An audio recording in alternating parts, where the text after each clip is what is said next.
जय श्री कृष्णा बच्चों, आप पढ़ रहे हैं आपकी हिंदी कक्षा 4 की किताब से पाठ 7 वीर बालक अभिमन्यु। वीर बालक अभिमन्यु आप पूर्व में पढ़ चुके हैं। आज हम इसके कुछ प्रश्नोत्तर को समझेंगे। प्रश्न संख्या 1 है, सही उत्तर का क्रमाक्षर कोष्टक में लिखें। अ है, कौरवों के सेनापति थे। कौरवों के सेनापति कौन थे? अ दुर्योधन, ब द्रोणाचार्य, स जयद्रथ और द कर्ण। तो कौरवों के सेनापति कौन थे? जो कौरवों की तरफ से युद्ध लड़ रहे थे, उनके सेनापति बने वो कौन थे? दुर्योधन थे या द्रोणाचार्य या जयद्रथ या कर्ण। तो इस चारों में से हमको सही उत्तर भरना है। तो सही उत्तर है ब द्रोणाचार्य।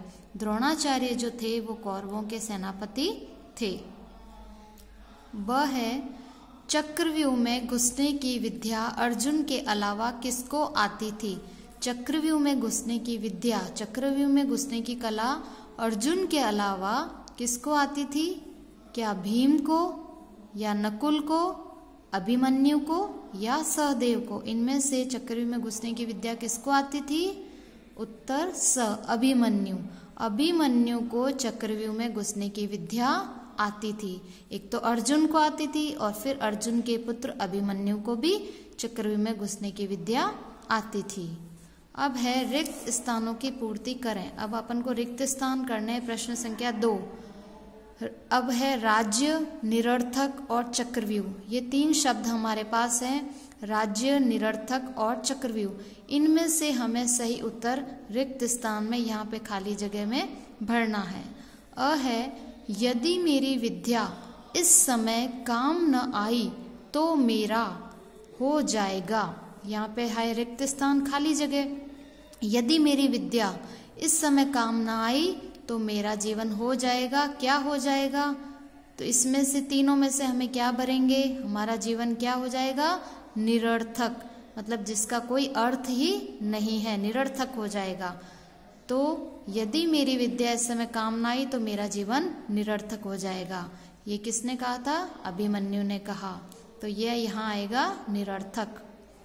ब है, अभिमन्यु सातों घेरे तोड़ता हुआ के केंद्र में पहुंच गया। अभिमन्यु ने सातों घेरों को तोड़ा, तो उनको तोड़ते हुए वो कहाँ पहुंच गया था? राज्य में, निरर्थक या चक्रव्यूह? तो इसमें हम यहाँ से ये उत्तर लेंगे और यहाँ लिख देंगे चक्रव्यूह। कहाँ से लिया हमने? ये 3 शब्द है ना हमारे पास, इनमें से ये उत्तर इसका सही उत्तर है। यहाँ हमने भर दिया खाली जगह में चक्रव्यूह। तो अभिमन्यु सातों घेरे तोड़ता हुआ चक्रव्यूह के केंद्र में पहुंच गया। स है, कौरवों ने पांडवों के साथ धोखाधड़ी कर उन्हें के अधिकार से वंचित कर दिया।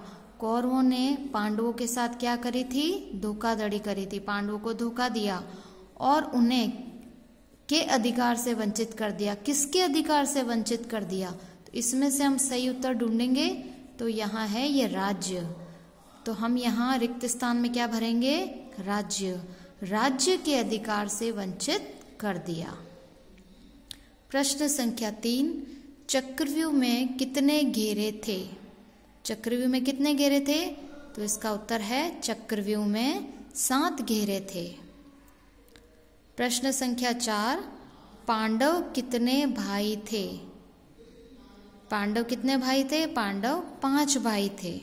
कितने भाई? 5 भाई थे।